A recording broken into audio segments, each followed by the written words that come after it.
it seems weird to like make a soup during the warmer months, but I think I'm a proponent of soup in the summer. This is a summer soup. Hey, it's Eric Kim. I'm a food columnist for the New York Times. And today we're gonna make my brothy tomato rice soup. I love this soup because it sort of represents, for me, tomato season.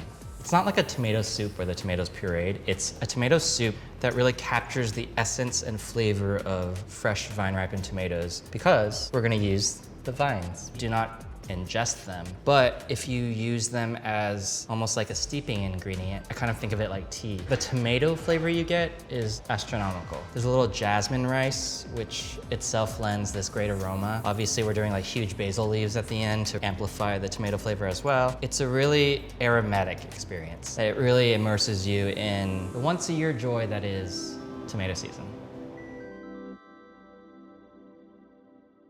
The stems and leaves and unripe fruits of tomato plants contain tomatine, a toxic alkaloid. There are some people out there who have a greater sensitivity to this. So if you do, just skip the vines, it's fine. It's just one of those ideas that can help you get to a very tomatoey end product. Soup is so chill.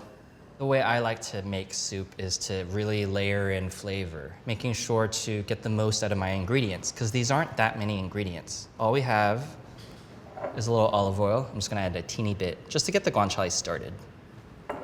We have guanciale, which we're gonna saute until like nice and rendered and really bubbly. Guanciale is pork jowl. It's cured, it's not smoked.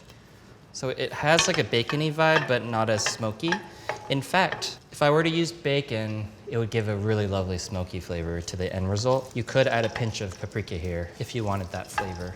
But right now we're trying to just render it, which just means like melting the fat. It takes 5 minutes. Smoking a little bit just means that we're really getting there. So it's done when it kind of looks like fried Spam. This is mostly fat, but you know, you're getting some nice browning. I'm gonna drain it a little bit because I don't need to eat all of this, but I need enough to fry the onion. Not too much onion, like half of a medium onion. Season with a little salt just to get the onion to break down faster. Draw out the moisture. We're just trying to like cook this down now. We're building a base. We're waiting for the onion to be more translucent. The next step is blooming the spices that are gonna go in. Reduce the heat, I'm just scooting it to the side. You know that leftover guanciale fat that I kind of took out earlier? I'm gonna use it now to bloom the spices. So in here is gonna go a teaspoon of dried oregano. Kind of crush it between your fingers to release the oils. That's what Ina Garden taught me. Not directly, but like, you know, just from her videos. And then red chili flake. I like it pretty spicy. We're blooming the spices and herbs so that they kind of like wake up flavor-wise, but we're also seasoning the oil. Without this step, it'll still taste great, but it's such a simple thing that gets you a lot of results. Okay, that's good. It's only a few seconds of that. I'm actually gonna now sort of like nestle in the tomatoes. And this isn't that important, but I do kind of just try to like get them in contact with the pan. I just want them to get going. Just like a minute here. I'm at like medium low. So as that juice kind of comes out, it's sputtering with the oil, and that's why we hear this sizzling sound. I'm gonna add the jasmine rice now. You only need a quarter cup, it's a little bit.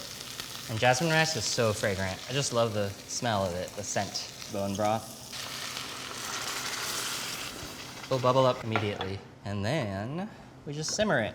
And that's soup.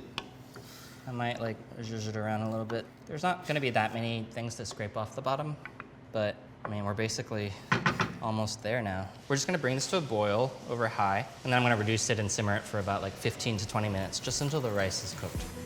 And the tomatoes will sort of pop. And the vines are gonna do their job. They're gonna make the broth aromatic. If you were to use a pot that was a different size or shape, the vines maybe would not be as submerged. In that case, you can flip them over. So the tomatoes on top and then the vines on the bottom. If I cover the pot, then the liquid stays in here to control the moisture and control the evaporation. Just making sure it's on a simmer.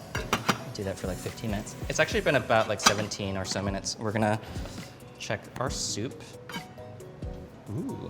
The tomatoes have popped a little bit. Some of them have burst, and some of them have become just like little slips of skins, which means that some of their fruit has melted into the the broth, adding a lot of savoriness. The onions have all floated to the top. The rice is done. I'm gonna do a little taste for seasoning. I think this needs some salt. What I'm also tasting is the nice savoriness that we've built. Do what makes you happy. It's a very nourishing soup. This is the final touch. A little dribble of sesame oil, toasted sesame oil at the end. Gives you a nice flavor. Love a floppy basil moment. Very picky about this.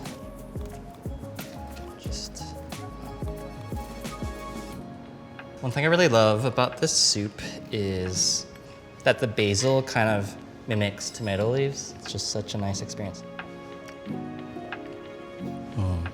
It's so luxurious. I'm tasting many layers of flavor that culminate in something that's really dynamic, but also gentle, because it's a soup. There's nuttiness from the sesame oil. There is floral, basil aroma. There's also nourishing rice between bites of the broth, and the tomato lends so much umami and acid. And the salt is really important because it really brings out all those flavors. And it's decidedly tomatoey. It's not like a pureed tomato soup that you would have with grilled cheese, though a grilled cheese would be great with this.